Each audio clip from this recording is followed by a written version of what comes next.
आपको क्या लगता है, आप मसीह यीशु से दूर जाने के बाद आप बीमार नहीं होते और आप नशे में जा रहे हैं, आपका मन गलत चीज़ों में लगने लगा है और आप बीमार नहीं होते हैं, इसका मतलब आप सोचते हैं कि प्रभु का अनुग्रह मेरे साथ है?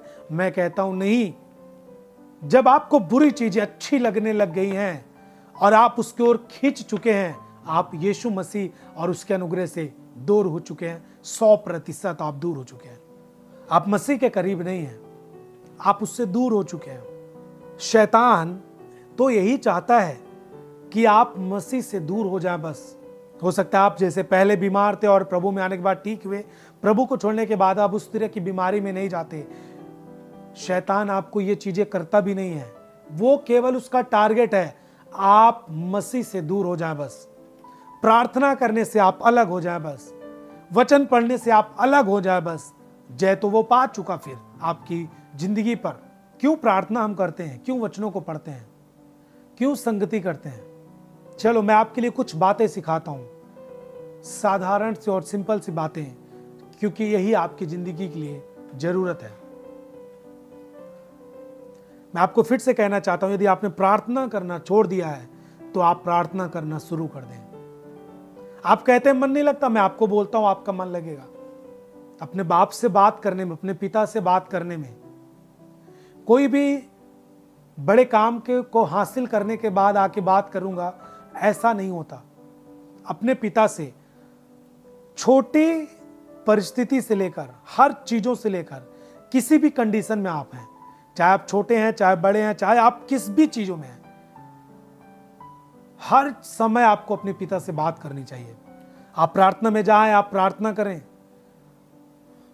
मैं आपको बोलना चाहता हूं, यदि आपकी प्रार्थना में अगुवाई नहीं हो रहा, आप आराधना को, प्रभु की आराधना जो प्रभु के दासों ने गाया है, उसे आप आराधना में, उस भजनों को अपनी आराधना में, अपनी प्रार्थना के समय इस्तेमाल करें। प्रार्थना के समय आप गीतों को लगाना कोई पाप नहीं है, कोई गलत नहीं है। आप मसीही गीतों को लगा के आप प्रार्थना में जाएं, क्योंकि चर्च में आराधना इसीलिए होती है ताकि आपकी प्रभु के सामने, प्रभु के करीब जाने के लिए आपकी अगुवाई हो सके। और आप प्रार्थना में भजनों को, गीतों को, मसीही गीतों को आप इस्तेमाल करके प्रभु के करीब जा सकते हैं। आपको कुछ नहीं समझ में आता, प्रभु के सामने जाइए, आप पश्चाताप करिए, आप रोइए, आप प्रार्थना करिए, प्रभु मुझे माफ कर, मुझे वो जिंदगी दे। बोलिए पवित्र आत्मा से कि मुझे प्रार्थना करने का अनुग्रह दे, मैं प्रभु आपके सम्मुख रहना चाहता हूं, मैं इस पाप को छोड़ना चाहता हूं, मैं जिंदगी छोड़ना चाहता हूं, जो मैं अब तक जिया उसे छोड़ना चाहता हूं। आप अपनी जिंदगी को ऐसा विश्वास में परखें, अपने आप को परखें कि आप विश्वास में है कि नहीं। चर्च बंद है, आपको लगता है संगति नहीं करना है, हफ्ते में आप 3 दिन संगति होती है, तीनों दिन में आप एक भी संगति लाइव को अटेंड नहीं करते हैं, तो आपकी जिंदगी में कमजोरी तो आएगी ही आएगी, उसमें कोई शक नहीं है। आपको लगता है क्या भैया देख रहे हैं, क्या पापा जी देख रहे हैं क्या? मैं आपको बोल रहा हूं भाई, मैं देखूं या ना देखूं, परंतु हां, जब मैं सुनूं आपके विषय में तो हमें मालूम चले कि आप प्रभु में खड़े हैं। आपको निर्णय लेना पड़ेगा। जैसे आप भोजन करते हैं, आपको भूख महसूस होती है कि नहीं होती है? अरे मैं आज खाना नहीं खाया, मुझे महसूस हो रहा है, मुझे चक्कर सा या फिर पेट में कुछ घबराहट या फिर जलन सा महसूस हो रहा है। भूख लगती तो ऐसा फील होता है। कुछ कुछ लोगों को अलग अलग अनुभव होते हैं और वो व्यक्ति खाने के लिए जाता है, आप खाने के लिए जाते हैं। क्या आपको महसूस नहीं हो रहा है कि आप प्रभु से दूर जा रहे हैं? क्या आपको महसूस नहीं हो रहा है कि आप अपने आत्मिक जीवन से दूर जा रहे हैं? यदि आपको महसूस हो रहा, आप उस पर काम नहीं करते, आप बहुत बड़े धोखे में हैं। एक बात बताएं, एक व्यक्ति को बुखार मान लो है, आप ही को बुखार हुआ और आप दवा के लिए न जाएं और आप सोचे अरे बुखार ही उतर जाएगा, फिर वो सिंपल सा बुखार जो आपके शरीर में स्टार्ट हुआ, 2-3 दिन 4 दिन बीत गए, फिर आपको बुखार और आपको गंभीर करता चला गया, फिर वो टाइफाइड हुआ, फिर प्लेटलेट्स वगैरह आपके घटने शुरू हो गए, फिर आपको कमजोरी फील होने लगी, आप उठेंगे आपको चक्कर आएगी, हाथ को भी उठाने की ताकत नहीं रहती है। फिर भी आप अगर इलाज नहीं कराते, दवा के लिए नहीं जाते, प्रार्थना के लिए नहीं आते, सोचेंगे अरे बुखार है उतर जाएगा, फिर बुखार आपके शरीर के किसी भी अंग को डैमेज कर सकता है। आपके सिर तक वो चढ़ सकता है, फिर आपको नुकसान कर सकता है। मैं कहता हूं बुखार लोगों को मार भी देता है। आपको लगता है वो छोटी सी बीमारी है, यदि छोटी सी बीमारी का इलाज ना हो, प्रार्थना ना हो और उसके बाद उसको आप पाल कर रखे अपने शरीर में, वो आपको नष्ट कर सकता है, वो आपको नष्ट भी कर सकता है, वो आपको नष्ट भी कर देगा। वैसे ही जब आपको कोई भी आत्मिक चीजें कमजोरी महसूस हुई, आप प्रार्थना के लिए नहीं भागेंगे। जबरदस्ती आपका मन नहीं हो रहा, फिर भी आप जाके दरवाजा बंद करो और घुटने टेको।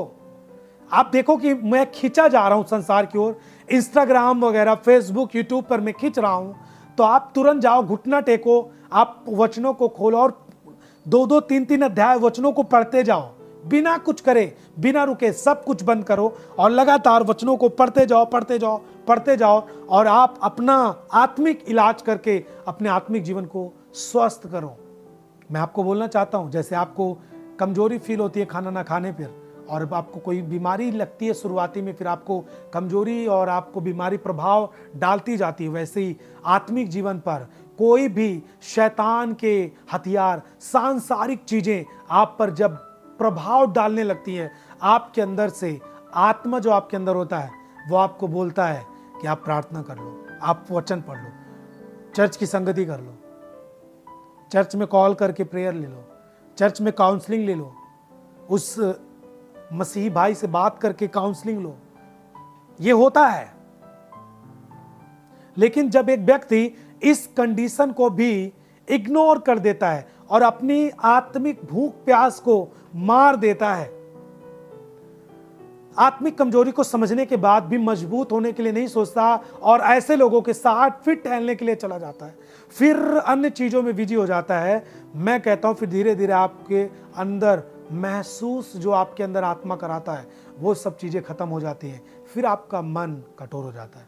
शैतान आपको धीरे धीरे करके आपके आत्मिक जीवन यानी मसीही यानी जो जीवन है उससे आपको खत्म कर देता है। कितने मेरी बात समझ पा रहे हैं? वचनों को पढ़ने का आपको निर्णय लेना चाहिए। किसी भी लाइव प्रोग्राम को आपको अटेंड करना चाहिए 3 दिन हफ्ते में। आप तीनों दिन में किसी भी दिन लाइव को नहीं सुनते, वचनों को नहीं सुनते, आप वैसे भी खत्म हो जाएंगे। जैसे मछली को पानी से बाहर निकाल दो, जैसे एक साफ सफाई करने वाला व्यक्ति साफ सफाई अपने शरीर का बंद कर दे, आप देखिए 2 दिन में आपके अंदर से बू आने लगेगी। आप खाना खाना 4 दिन बंद करिए, आप कमजोर हो जाएंगे।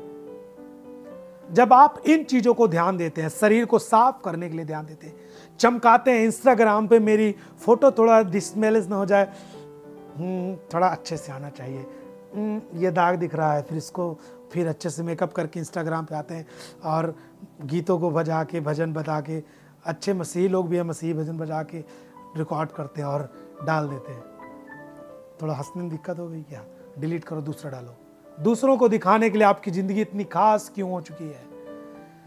मैं नहीं कहता कि आप अपने आप को सुंदर ना बनाएं, परंतु दूसरों को अपनी ज़िंदगी दिखाने, दिखावटी ज़िंदगी दिखाने से अच्छा है आत्मिक ज़िंदगी के तौर पर आप लोगों को कुछ दिखाएं ताकि एक बड़ा काम हो सके। आमीन।